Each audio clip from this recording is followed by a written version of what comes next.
महाराज के पावन पुण्य चरण कमलों में कोटि कोटि प्रणाम। और यहाँ पर उपस्थित सभी सत्संगी प्रेमी गुरु भाई बहनों को भी सादर देवते स्वागत है।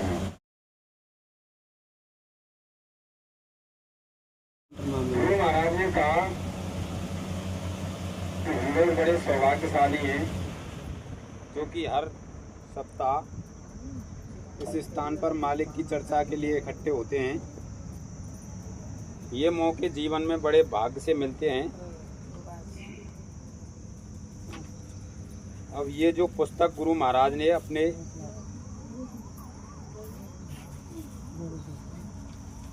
हाथ से लिखी है, इसमें सत्संग के वचनों का अनमोल खजाना है। उसी को हम सब लोग पढ़ेंगे और सुनेंगे। जय।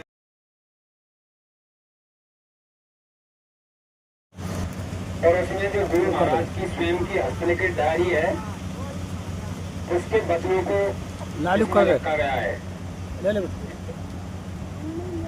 तो इसमें सत्संगी की रहनी गुरु महाराज ने क्या बताई है। प्रत्येक सत्संगी को जब वह सत्संग में उपस्थित हो, उसे सावधानी ये रखनी जरूरी है कि अपने वादे के अनुसार सदा अपनी दैनिक क्रिया में तत्पर रहे और सत्य के पथ को अपनाने में कुसंग से बचता रहे, ताकि अपना स्वभाव संसारी भाव का न बनने पाए। आदत ही को बदलना संत मत की खास राय है। गुरु महाराज कह रहे हैं कि प्रत्येक सत्संगी जो सत्संग में जाता है उसको कुसंग से बचना बहुत जरूरी है। नहीं तो उसका जो स्वभाव है वो संसारियों का सा ही हो जाएगा, क्योंकि उसको अपनी आदत को बदलना है। इसलिए कुसंग से सदा दूर रहें। अपने जीवन की दिनचर्या सदा गुरु चरणों में गुजारना चाहिए और जो भी प्रसाद रूखा सूखा मिले उसे गुरु प्रसाद भाव से स्वीकार कर लेना चाहिए और समय समय पर साधन में अपने को तन्मय करने की पूर्ण साधना करते रहना चाहिए। यानी गुरु महाराज कह रहे हैं कि सत्संगी की जो दिनचर्या है, यानी दिन का जो समय है, ज्यादातर वो गुरु के चरणों के ध्यान में ही बीतना चाहिए, गुरु की चर्चा में बीतना चाहिए, गुरु की याद में बीतना चाहिए। इससे क्या होगा, समय समय पर उसको प्रेरणा होती रहेगी भजन ध्यान करने की और वो साधन में अपने आप को तन्मय करने की कोशिश करेगा। जब तक ये साधन सिद्ध न हो जाए तब तक यही साधन करने में लगे रहना अनिवार्य है। विशेष ध्यान अपने कर्म पर रखना जरूरी है। यानी हमारा जब तक स्मरण पके नहीं, ये साधन हमारा सिद्ध नहीं हो जाए, हमेशा गुरु की याद चिंतन जब तक नहीं चलने लगे, तब तक हमको इसी पर जोर देना है। यानी भजन ध्यान तब तक नहीं बनेगा। और हमें विशेष क्या ध्यान देना है कि अपने कर्मों पर ध्यान देना है। हमें विचार करना है कि हम दिन में क्या क्या कर्म करते हैं। साथ रहने वालों की रहनी। जो गुरु महाराज के साथ लोग रहते थे, गुरु महाराज जब काफले में जाते थे तो उनके लिए गुरु महाराज ने क्या रहनी सहनी बताई है। उसमें गुरु महाराज लिख रहे हैं कि आज सीकर ही रहा। सीकर में गुरु महाराज रुके हुए थे। साथी जनों को उपदेश है कि जिस कार्य के हेतु अपना घर छोड़ा है वही काम करना। विचरने की हालत में साथी जनों को अपने रहन सहन, अपने बोलचाल और आंखों को संभाल कर रखना है, क्योंकि यहाँ माया का जोर चल रहा है। ये तो सन 1995 की बात है, जब गुरु महाराज कह रहे हैं कि जो साथ में लोग चल रहे हैं उनको अपनी आंखों को संभाल के रखना है, क्योंकि माया का जोर चल रहा है। तो उस हिसाब से जब 95 में गुरु महाराज माया का जोर बता रहे हैं, तो अब तो बहुत ही ज्यादा काल माया का जोर चल रहा है, तो हमको विशेष सावधानी की जरूरत है। विचरने की हालत में साथी जनों को अपने रहन सहन, बोल चाल और आंखों को संभाल कर रखना है, क्योंकि माया का जोर चल रहा है। किसी वक्त भी साथी जन के मन को विचलित कर सकता है, यानी कभी भी माया का जोर जो है हमारे मन को पटक सकता है, विचलित कर सकता है। क्योंकि मैंने अपना निजी अनुभव किया है, गुरु महाराज अपना अनुभव लिख रहे हैं, मैंने अपना निजी अनुभव किया है कि गुरु जब देशाटन अपने प्रेमी जनों के हित करते हैं, तब उनको हर भाव में जाना पड़ता है। यानी गुरु महाराज सर्दी गर्मी बरसात में दौड़ते रहते थे, तो उनको क्या जरूरत थी? यानी संत देशाटन क्यों करते हैं? वो अपने प्रेमियों के हित के लिए करते हैं, उनका निजी कोई स्वार्थ नहीं होता। तो वो बता रहे हैं कि गुरु जब देशाटन अपने प्रेमी जनों के हित में करते हैं, तब उनको हर भाव में जाना पड़ता है, यानी हर तरीके के लोग उनको मिलते हैं। और गुरु के निकटवर्ती साथी अपनी कल्पित बुद्धि से कुछ का कुछ समझता है और अभाव अवस्था में आ जाता है, आकर के बैठने उठने खाने पीने बोलने सोने में लापरवाही करता है। यानी साथ वाले जो लोग हैं वो गुरु महाराज को देखते हैं, वो समझते तो है नहीं। तो गुरु महाराज जब घूमते हैं देश विदेश में प्रेमियों को साथ में लेकर के, तो उनको हर एक भाव में जाना पड़ता है, लेकिन साथ वाले इस चीज को समझ नहीं पाते और वो भी अपने दिनचर्या में लापरवाही कर देते हैं, यानी खाने पीने में, बोलने चालने में, सोने में, यानी उनका समय सही नहीं रहता, खाना पीना खराब हो जाता है। इससे क्या होता है? इसका परिणाम ये होता है कि साधक की साधना और भाव की बुद्धि सुस्त व कुंद हो जाती है। इससे साधक की साधना सुस्त हो जाती है, बुद्धि कुंद हो जाती है। इससे निकटवर्ती साथी साधना में सुस्त होकर गुरु की हर क्रिया से महरूम रहेगा, यानी दया नहीं पा सके। फिर क्या होगा? वो भले ही गुरु महाराज के साथ में चल रहा है, रोज दर्शन कर रहा है, सत्संग सुन रहा है, लेकिन वो साधना में सुस्त होकर उनकी क्रिया से महरूम हो जाएगा और उसको गुरु महाराज की दया नहीं मिलेगी।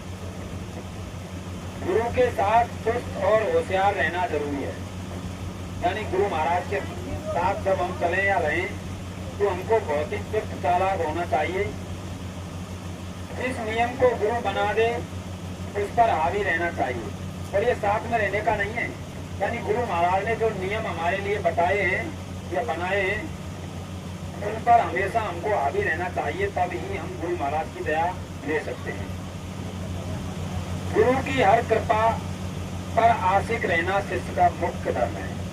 यानी हमेशा गुरु के प्रति आशिक होना चाहिए। गुरु की कृपा साथी जनों पर बहुत होती है। यानी जो साथ में लोग विचरण करते हैं उनको गुरु महाराज की बहुत दया होती है, लेकिन साथी जन अपना विचार मजबूत नहीं कर पाते हैं।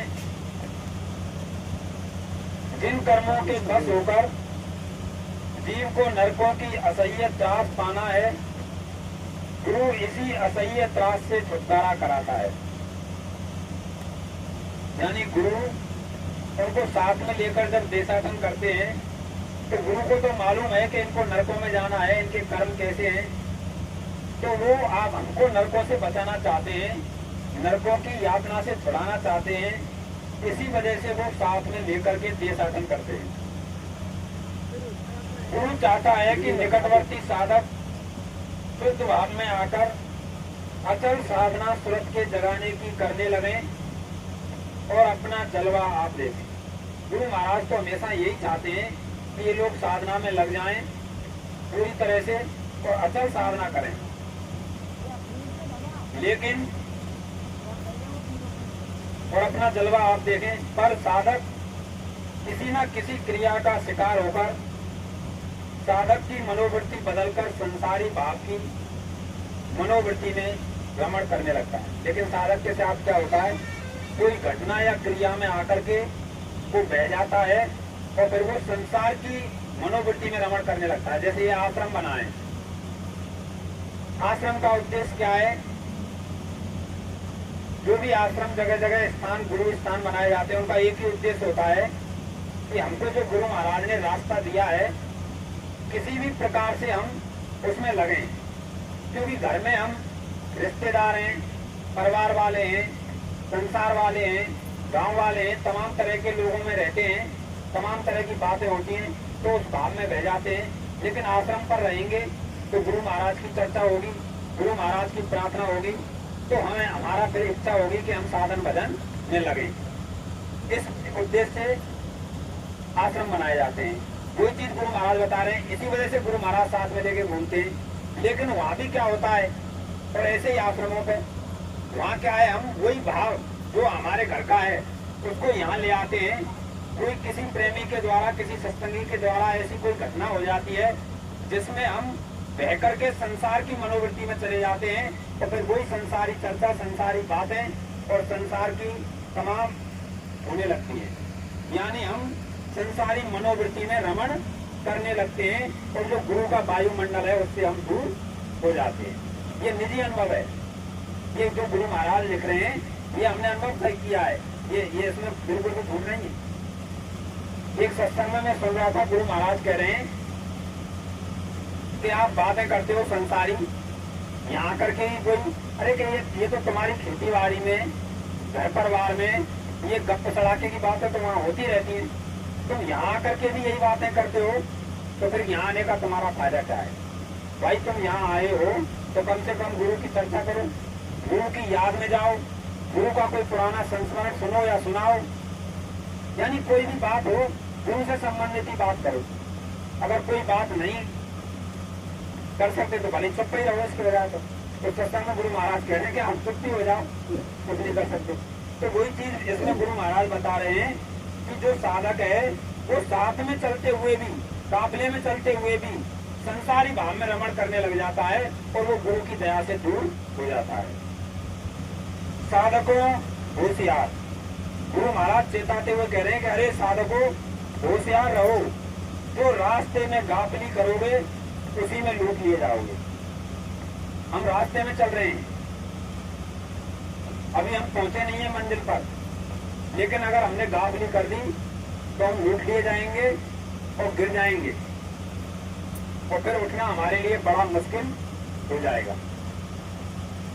हमने देखा है कुछ समय तो हमारा भजन ध्यान में मन लगता है, सिमरन अच्छा होता है, लेकिन बीच में कोई घटना ऐसी आ जाती है तो फिर 10-15 दिन तक लगातार साधन भजन में मन ही नहीं लगता, बैठने की इच्छा नहीं होती, बैठते हैं तो 1 घंटा भारी पड़ जाता है। तो वही चीजें गुरु महाराज बता रहे हैं, साधकों होशियार रहो, यानी उनको प्रेमियों को लेकर क्यों घूमते हैं गुरु महाराज, ताकि वो संसारी भाव से दूर हो जाएं, संसार में और परिवार में जो उनके विचार और भाव में जो बहते रहते हैं, चलते रहते हैं, उससे थोड़े दूर हो जाएं और गुरु के वायुमंडल में आ जाएं। इसलिए वो महीने के लिए 1.5 महीने लगातार उनको लेकर के घूमते हैं। आगे कर लिखते हैं कि निगुरा मुझको ना मिले, पापी मिले 1000, एक निगुरे के शीश पे लग पापी का वार। ये कबीरदास जी ने कहा है, गुरु महाराज भी इसमें लिख रहे हैं कि मुझको भले पापी मिल जाए लेकिन निगुरा नहीं मिलना चाहिए। क्योंकि पापी जो व्यक्ति होता है, भले उसने कितने घोर पाप किए हों और उसको गुरु मिल गया तो उसके पापों की जिम्मेदारी गुरु ले लेता है। तो उससे हमको डर नहीं है, हमको डर है तो किससे है? निगुरे से है, जिसने गुरु ही नहीं किया है। और हम क्या करते हैं, संसार में, परिवार में, रिश्तेदारी में ज्यादातर निगुरे लोगों से ही मिलते हैं, निगुरे लोगों के ही साथ रहते हैं। तो निगुरे लोगों का बहुत बड़ा उन पर बोझा होता है और उनमें हम रहेंगे तो हम भजन ध्यान नहीं कर सकते। आज का जमाना, आज के जमाने के बारे में गुरु महाराज लिख रहे हैं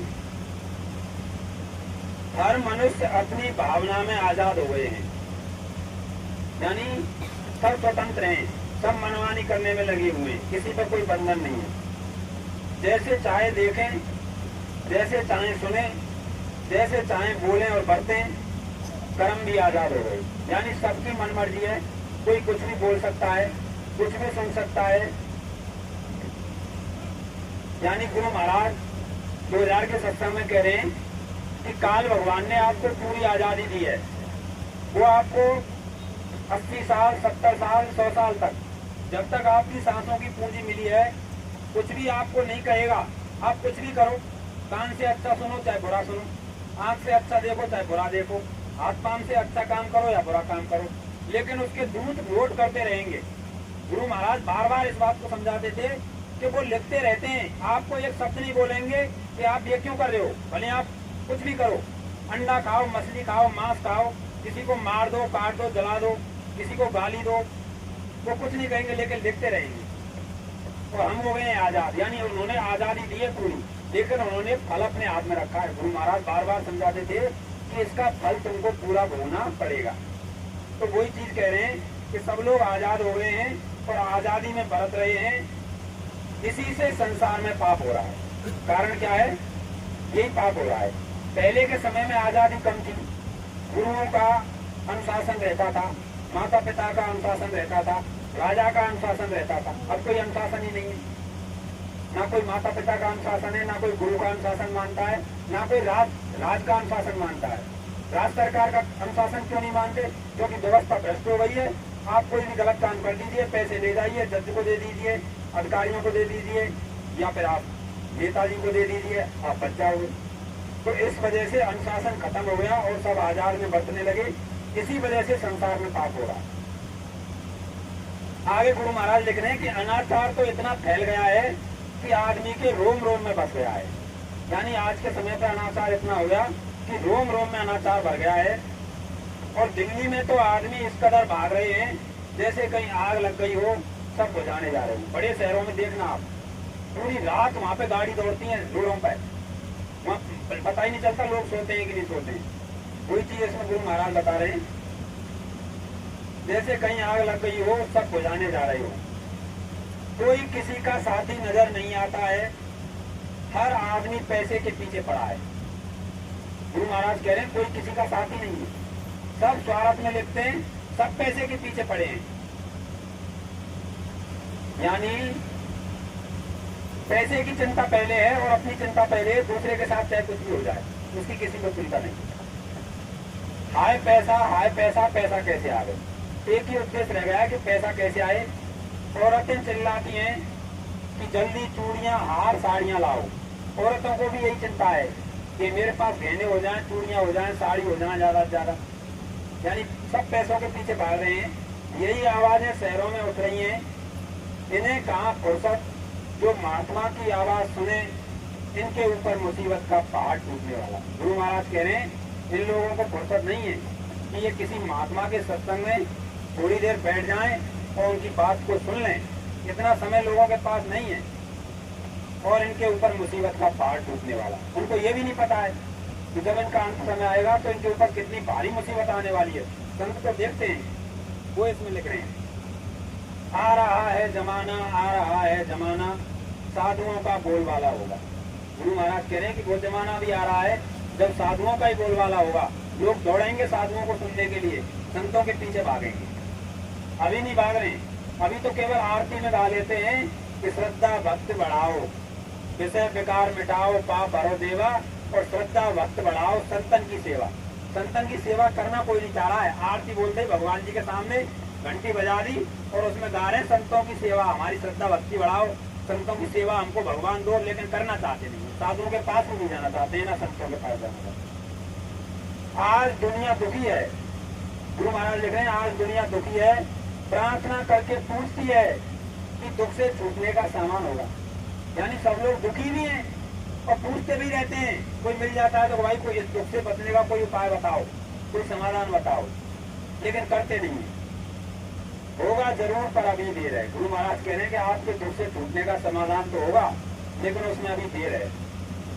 जब दुख की सीमा का अंत होता है आज उसी वक्त दुख विसर्जन की सूचना होती है। दुख की सीमा का अंत, यानी जब दुख अपनी पूरी चरम सीमा पर पहुंच जाएगा, जितना उसको बढ़ना है वो बढ़ जाएगा। कहते हैं ना, पाप का घड़ा जब बढ़ जाएगा तब इस दुख का अंत होगा, अभी नहीं होगा, अभी तो ये बढ़ेगा। उसी वक्त दुख विसर्जन की सूचना होती है और सुख पाने का एहसास आह्वान होता है। जब ये पूरा चरम सीमा पर पहुंच जाएगा तब सुख का आह्वान होगा। आएगा वह वक्त जरूर, पर समय पर वो वक्त आएगा और उसका समय भी निश्चित है, संत जानते हैं तब आएगा वो, हम नहीं जानते कि वो कब आएगा। एक आदमी का प्रश्न है, एक आदमी उनसे पूछता है गुरु महाराज से कि क्या होगा, दुनिया खत्म होगी। वो कह रहा है कि भाई जब आप कह रहे हो कि आप इसकी चरम सीमा हो जाएगी तभी दुख का विसर्जन होगा, तो क्या होगा, उसके बाद में दुनिया खत्म हो जाएगी। और वो पूछ रहा है दुनिया खत्म होगी तो कब होगी? 30 वर्ष हैं, इसी में पाप बढ़ेंगे, आबादी कम होगी, मुल्क के मुल्क खत्म होंगे, मनुष्य को बैठने की जगह नहीं मिलेगी। यानी वो समय अब नजदीक है, धीरे धीरे नजदीक आ रहा है। गुरु और शिष्य का संबंध, अब आगे गुरु महाराज गुरु और शिष्य के संबंध के बारे में लिख रहे हैं। गुरु और शिष्य का संबंध समझने में लोगों को भूल और भ्रम पैदा होते रहते हैं। लोग गुरु और शिष्य के संबंध को समझ नहीं पाते हैं, उसमें भ्रम पैदा हो जाते हैं। तो उसके बारे में लिख रहे हैं। हालांकि बात स्पष्ट है कि गुरु रास्ता दिखाने वाला है और शिष्य अपना जोर लगाता है। गुरु क्या करता है, शिष्य को रास्ता दिखाता है और शिष्य जोर लगा करके उस रास्ते पर चलने की कोशिश करता है। लेकिन हम तो ऐसे शिष्य हम चलने की कोशिश ही नहीं करते, गुरु महाराज ने कहा उस पर। तो बता रहे शिष्य का क्या करे, जैसा रास्ता उसे दिखता है वैसा बयान करता है, परंतु समझता सही है कि शिष्य कुछ समझता नहीं है। होगा वही जो गुरु की ताकत से होगा। लेकिन शिष्य जोर तो लगाता है, लेकिन जो कुछ भी होगा इस रास्ते में वो किसकी ताकत से होगा? गुरु महाराज की ताकत से होगा। शिष्य अपनी दखल उसी वक्त पाएगा जब मेहनत करेगा। इसका मतलब ये भी नहीं है कि मेहनत करना छोड़ दें, मेहनत तो हमको पूरी करनी पड़ेगी। जब मेहनत करेंगे तभी उस मार्ग में हमको दखल मिलेगा। गुरु की ताकत से शिष्य ऊपर चढ़ेगा जरूर, परंतु शिष्य की सूरत ऊपर के स्थान पर ठहर नहीं पाएगी। यदि गुरु किसी शिष्य को ऊपर चढ़ा भी रहे ऊपर के मंडलों में, तो वो वहां टिक नहीं सकता, क्योंकि उसने अभ्यास नहीं किया है। ये गुरु महाराज के और ये अनुभव है।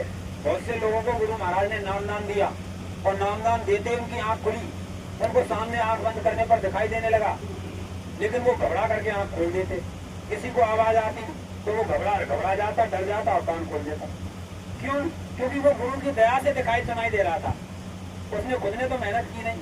तो वही चीज इसमें गुरु महाराज लिख रहे हैं कि गुरु की ताकत से गुरु उसको उठा तो देगा, उसको पहुंचा देगा ऊपर, लेकिन वो ठहर नहीं पाएगा, वो गिर जाएगा। इस वजह से शिष्य को मेहनत करना जरूरी है। उसका कारण यह है कि अपनी मेहनत से सूरत टिकने का स्थान बना लेती है। इससे गुरु कृपा लेकर मेहनत करो। गुरु महाराज कह रहे हैं कि आप जब मेहनत करोगे, आप रोज अभ्यास करोगे, तो आपकी मेहनत से आपकी सूरत अपना स्थान बनाएगी टिकने का, और तब आप वहाँ पे रुक पाओगे। इसलिए गुरु की कृपा का सहारा लो। यानी होगा तो गुरु की कृपा से ही, लेकिन आपको मेहनत करना जरूरी है। आगे गुरु महाराज लिखते हैं कि जो जीव उपदेश लेकर मेहनत नहीं करते हैं, कुछ ऐसे हैं नामदान ले आए, माला खरीद लाए, आश्रम पे गए, गुरु महाराज के वहां नामदान लिया, माला भी ले ली और माला ला के घर पर रख दी, 1-2 दिन किया फिर छोड़ दिया, उसके बाद में फिर भजन ध्यान किया ही नहीं। तो उसके लिए लिख रहे हैं कि जो जीव उपदेश लेकर मेहनत नहीं करते हैं और मुफ्त के आराम खो रहे, उन्हें कुछ नहीं मिलता है, क्योंकि गुरु ने मुफ्त का धन उनके नाकिस कर्म अनुसार न दिया, तो अभाव में आकर मुफ्त का धन लेने की नियत से चोरों की तरह घूमते हैं, और जब नहीं मिलता तो वहां से भी हट जाते हैं। ऐसे जीवों के मन में अनेक विकार रहते हैं, आप भरमे हैं और दूसरों को भरमाते हैं। कुछ लोग उपदेश ले लेते हैं, नामदान ले लेते हैं, साधन भजन करते नहीं है, मेहनत नहीं करते हैं, और दया कहते हैं गुरु महाराज दया करेंगे, गुरु महाराज की दया से तो उनके लिए कह रहे हैं वो मुफ्त के हराम खोर हैं, यानी झूठा मूठा दया का बहाना बनाते हैं वो, और वो चोरों की नियत से घूमते हैं कि मुफ्त में गुरु महाराज दया कर दें तो हमको सीधा स्वर्ग लोक दिखा दें। तो ऐसे लोगों को कुछ नहीं मिलता है और वो अभाव में आके अट जाते हैं। ऐसे जीव संतों के पास बहुत आए और चले गए, आज भी हैं। कर्म अनुसार बेचारे धक्के खाकर 84 में चले जाते हैं, उनका कोई रक्षक नहीं होता है। जीवों को संभलकर गुरु के पास जाकर साधन में तत्परता रखना जरूरी है, जिससे सूरज अंतर्गत में जाग जावे और सत्य की धार को पकड़ ले और सूरत में चैतन्यता आ जावे। इससे गुरु की आज्ञा का पूरा पालन करना चाहिए।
संभलकर गुरु के पास जाकर साधन में तत्पर रहना है, नित्य नियम से साधन भजन करना है, जिससे कि सूरत शब्द की धार को पकड़ ले। सत्संगी के आपस के व्यवहार, सत्संगियों के व्यवहार के बारे में गुरु महाराज लिख रहे हैं। सत्संगियों का आपस में व्यवहार कैसा होना चाहिए? सत्संगी जनों को आपस में किसी प्रकार की तनातनी नहीं करनी चाहिए, ऐसा शब्द प्रयोग नहीं करना चाहिए जिससे दूसरों को दुख हो। वचन उतना ही बोलो जो दूसरा आसानी से सहन कर सके। इस बात का सदा ध्यान रहे कि दूसरा अपने से दुखी न हो और परमार्थ की सीढ़ी से उतर नहीं जाए। वचन तोलकर मुंह से निकालो, सबको प्रिय भाव में लो। वे तुम्हारे साथ प्रेम से न बोले तो वह दुखी ना हो। यानी हमें आपस में तनातनी नहीं करनी चाहिए, गलत शब्दों का प्रयोग नहीं करना चाहिए। हम कई बार अभाव में आकर के, क्रोध में आकर के, आवेश में आकर के गलत भाषा यूज कर लेते हैं, संगत में वो ठीक नहीं है। उसी के बारे में गुरु महाराज लिख रहे हैं कि सत्संगियों का व्यवहार प्रेम का होना चाहिए और प्रेम के साथ वचनों को बोलना चाहिए। आगे वास्तविक दर्शन किसे कहते हैं? आगे गुरु महाराज दर्शनों के बारे में लिख रहे हैं कि हमें अंतर में दर्शन कैसे होते हैं और दर्शन मिलना किसको कहते हैं। कुछ लोग दर्शन के विषय में बहुत धोखे में पड़ जाते हैं, इसलिए इसे भी कुछ साफ किए देता हूँ ताकि गलती न हो और वह अपने उद्योग से हाथ न खींच लें। गुरु महाराज कह रहे हैं कुछ लोग अंतर में दर्शनों के विषय में धोखे में पड़ जाते हैं, उनको सही में दर्शन मिलता नहीं है और वो गलती से समझ लेते हैं कि मुझको गुरु महाराज का दर्शन मिल गया है। इसलिए गुरु महाराज उसको स्पष्ट कर रहे हैं कि वो कहीं निश्चिंत हो जाएं कि हमको तो दर्शन मिल गया, हमारा काम हो गया। और फिर वो अपने उद्योग को छोड़ दें। तो उसके लिए बता रहे हैं दर्शन, सत्य दर्शन और कल्पना के दर्शन में क्या अंतर है। ये संपूर्ण जगत कल्पना की ही मूर्ति है। जिस तरह बर्फ के अंदर जल के और नमक के अंदर नमक के परमाणु ही रहते हैं, उसी तरह वाणी के अंदर कल्पनाओं का भंडार रहता है। इन सारी कल्पनाओं को त्याग करके एक कल्पना को पकड़ना ही साधना कहलाती है। ऐसी कल्पना को पकड़कर जब साधक अभ्यास करता है तो आगे उसी कल्पना का रूप बन जाता है, अथवा वहां कल्पना के अंदर समावेश हो जाती है। जैसे महर्षि पतंजलि ने बताया है, ऐसी अवस्था होने पर वही कल्पना साक्षात मूर्ति बनकर स्वप्न में या ध्यान में सम्मुख आ खड़ी होती है। कभी स्थूल सूरत में और कभी प्रकाश की शक्ल में। उसमें एक विशेष आनंद भी होता है, हर्ष और कुछ शांति भी मिलती है। इसे देख करके साधक चकित हो जाता है कि हमारा काम पूरा हो गया, साक्षात दर्शन मिल गया। परंतु ये दर्शन नहीं है। ऐसे दर्शन से धोखा खाके संतुष्ट ना हो जाओ, बल्कि आगे बढ़ो। वास्तविक दर्शन की और निज कल्पना की कुछ पहचान हम बताते हैं, उसी से अंदाजा लगाओ। गुरु महाराज कहते हैं कि हमारे मन में कल्पनाओं का भंडार रहता है। जैसे बर्फ के अंदर जल के अणु रहते हैं। बर्फ जो है जल का ही रूप है, तो उसके अंदर जो अणु हैं वो जल के हैं। उसी प्रकार हमारे मन में अनेक कल्पनाओं का भंडार होता है। और जब हम साधना करते हैं तब क्या करते हैं, उन कल्पनाओं को हम छोड़ने की कोशिश करते हैं और एक गुरु महाराज की कल्पना को पकड़ते हैं। यानी जो गुरु महाराज ने हमको बताया है उस पर हम ध्यान केंद्रित करते हैं। तो वही रूप हमारे फिर ध्यान में पकने लगता है। वो कल्पना पकने लगती है तो उस कल्पना की कल्पित मूर्ति हमारे सामने आ जाती है और हम समझते हैं कि गुरु महाराज का दर्शन हमको हो गया। लेकिन वो वास्तविक दर्शन नहीं है, उसमें अंतर होता है। वो क्या अंतर है वो बता रहे हैं, सत्य और कल्पना में अंतर। वास्तविक दर्शन और कल्पना में सबसे बड़ा अंतर तो ये होता है कि कल्पना की मूर्ति के अंदर क्षण क्षण में परिवर्तन होता है और वास्तविक शकल चाहे घंटों सम्मुख रहे वह एक जैसी रहती है। यानी जो कल्पित मूर्ति हमारे ध्यान में आई है उसमें आपको कोई ना कोई परिवर्तन होता हुआ दिखाई देगा, वो एक जैसी नहीं रहेगी। लेकिन जब वास्तविक दर्शन होता है गुरु महाराज के स्वरूप का तो वो एक जैसा होता है, उसमें कोई अंतर नहीं आता, वो सेम रहेगी शकल। उसको आप 1 घंटे तक भी लगातार देखोगे तो वो ऐसे की ऐसी दिखाई देगी आपको, उसमें कहीं भी कोई परिवर्तन नहीं दिखाई देगी। उसकी सूरत में कोई तब्दीली नहीं आती। दूसरा, कल्पना की मूर्ति से यद्यपि कुछ खुशी और आनंद मिलता है, क्योंकि उस समय मन चंचलता त्याग कर एक ही केंद्र पर स्थित हो जाता है और मन की एकाग्रता में ही आनंद रहता है। परंतु असली दर्शन के समय आनंद के साथ साथ ऐसी एक शांति होती है जिसमें ना तो कोई चिंता या घबराहट रहती है, ना किसी प्रकार का भय रहता है। एक दूसरी चीज बता रहे हैं गुरु महाराज कि कल्पना की जो मूर्ति है उससे भी थोड़ा आनंद तो मिलता है, क्योंकि उस समय मन एकाग्र हो जाता है, मन भागता दौड़ता नहीं है, उसी में लग जाता है। लेकिन जो वास्तविक दर्शन होता है उसमें आनंद के साथ साथ आपको शांति मिलती है और आपकी चिंता और घबराहट बिल्कुल खत्म हो जाती है। यानी किसी भी प्रकार का आपको भय नहीं रहता।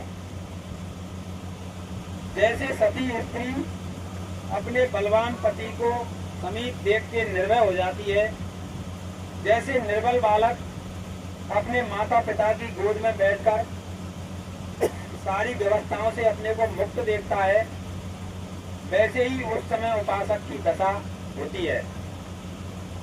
वह अपूर्व ढाढ़स और साहस अपने में पाता है, सारी अलौकिक शक्तियां अपने अधिकार में देखता है।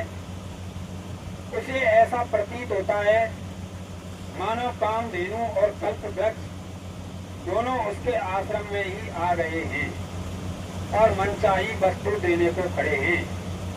उतनी देर के लिए जीव की अल्पज्ञता जाती रहती है, वह सर्वज्ञ हो जाता है।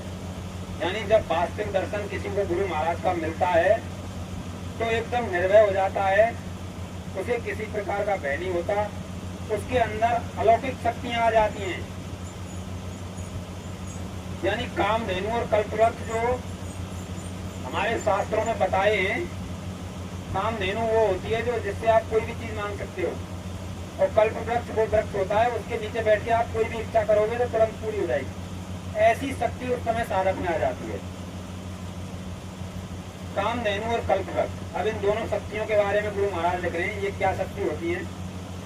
कामधेनु और कल्पवृक्ष एक प्रकार की शक्तियां हैं जो साधना करते करते उपासकों में आया करती हैं। कामधेनु का अर्थ है कामनाओं अर्थात मुरादों को पूरा करने वाली शक्ति। जिस साधक के अंदर ये शक्ति आ जाती है, उसकी जो ख्वाहिश, जो इच्छा, जो वासना जिस समय उभरेगी उसी समय उसके पूर्ण होने का प्रबंध हो जाएगा। यानी कोई भी इच्छा साधक करेगा तो वो तुरंत पूरी हो जाएगी। अंतर में नहीं, बाहर में भी कोई इच्छा करेगा तो बाहर भी पूरी हो जाएगी। जिस पदार्थ की वो इच्छा करेगा वही वस्तु फौरन ही उसके समीप आ जाएगी। किसी चीज का किसी वक्त भी अभाव उसके लिए नहीं रहेगा। इसी को कामधेनु कहते हैं। दूसरी शक्ति कल्पवृक्ष कहलाती है, वो कल्पना शक्ति होती है। उसके उभरने पर मन की कल्पनाओं में ये ताकत आ जाती है कि ख्याल करते पदार्थ की कल्पित मूर्ति बन जाती है। जैसे उसने कोई ख्याल किया, उस पदार्थ की मूर्ति तुरंत उसके सामने बन जाती है।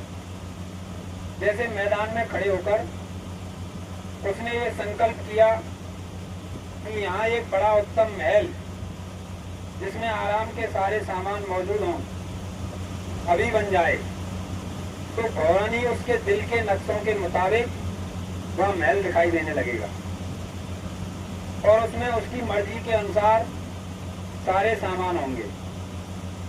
पहली को इच्छा शक्ति और दूसरी को कल्पना शक्ति कहते हैं। ये जरूरी नहीं है कि मनुष्य के अंदर ये दोनों ही शक्तियां एक साथ आ जाएं। किसी किसी को एक शक्ति प्राप्त होती है, कामधेनु ही मिलती है, और किसी को कल्पवृक्ष ही मिलती है, और किसी को दोनों प्राप्त हो जाती है। देव ऋषि वशिष्ठ और महर्षि भारद्वाज को ये दोनों शक्तियां प्राप्त हुई। इन्हीं की सहायता से उन्होंने चित्रकूट जाते समय महाराज भरत का आतिथ्य सत्कार किया था और एक रात के लिए संपूर्ण स्वर्ग की रचना पृथ्वी पर कर डाली थी। विश्वामित्र जी ने इसी कल्पवृक्ष शक्ति के सहारे दूसरे ब्रह्मांड की रचना की थी और उसमें मनुष्य, पशु, पक्षी, देवता, दैत्य सभी बना डाले थे। अब भी गुरु कृपा और उद्योग से मनुष्य ऐसी शक्ति सामर्थ्य पा सकता है। यानी आज के समय में भी इन शक्तियों को प्राप्त कर सकते हैं, जो वशिष्ठ जी और भरद्वाज मुनि जी के पास थी। जब भरत जी भगवान राम से मिलने चित्रकूट को जा रहे थे तो रास्ते में वशिष्ठ जी ने जंगल में ही पूरा महल, पूरा स्वर्ग के जैसे स्वर्ग बना दिया था पूरा उनकी सेवा के लिए। तो सबसे बड़ा अंतर स्वभाव परिवर्तन। दूसरा एक और है दर्शन जिसको मिल जाते हैं उसका स्वभाव परिवर्तन हो जाता है। गुरु महाराज लिख रहे हैं सबसे बड़ा अंतर स्वभाव परिवर्तन का होता है। वास्तविक दर्शन के पश्चात मनुष्य का दम बदल जाता है, उसका रहन सहन, उसका दूसरों के प्रति व्यवहार, उसके अंदर के भाव और वृत्तियां कुछ और हो जाते हैं। बहुत से लोग कहते हैं कि आज हमको भगवान के साक्षात दर्शन हुए, परंतु आगे चल के उसके स्वभाव और व्यवहार में कोई परिवर्तन नहीं हो, स्वभाव और व्यवहार वैसा ही दिखाई दे जैसा कि पहले था, तो समझ लेना चाहिए कि इसको दर्शन नहीं मिले, दर्शन नहीं हुआ, ये दर्शन नहीं, कल्पना थी। कई लोग ऐसे ही ढींग मारते हैं और कहते फिरते हैं कि हमें दर्शन हो गया है, परंतु काम, क्रोध, लोभ, मोह, ईर्ष्या इत्यादि उनके अंदर दुर्गुणों का प्रकोप दिखाई दे रहा हो तो ऐसा समझना कि या तो प्रतिष्ठा कराने को और महात्मा कहलाने के लिए झूठा ही ऐसा कह रहे हैं। अगर शुद्ध भाव से ऐसा कहते हैं तो इनको अपनी कल्पित मूर्ति से धोखा हुआ है। दर्शन के बाद मनुष्य देवताओं के समान हो जाता है। अवगुणों के लिए उसके अंदर स्थान नहीं रहता है। शांति और तृष्णा रहित उसका मन हो जाता है। ये सब ऐसे भेद हैं जिनमें साधकों को अपनी जांच करने में आसानी हो सकती है। धोखा खाके अटके रहने में अपनी ही हानि होती है। इसलिए ये सब हमने बताया है। जब तक गुरु से सनद न मिल जाए और गुरु पूर्ण न कह दे तब तक अपने आप को विद्यार्थी ही समझना और विद्या के लिए कोशिश करते रहने ही में भलाई होती है। अहंकार आ गया तो हानि ही हानि है। इस दैत्य से बहुत बचने की जरूरत है। आगे उपासना का वह मुख्य साधन जिससे रीछ के भगवान बस में होते हैं और दर्शन देते हैं बतलाएंगे, पर गुरु प्रसन्नता पर दर्शन स्थिर होगा। बगैर गुरु के बिना दर्शन सदा कल्पित होते रहेंगे और मन स्थिर नहीं होगा। गुरु महाराज कह रहे हैं कि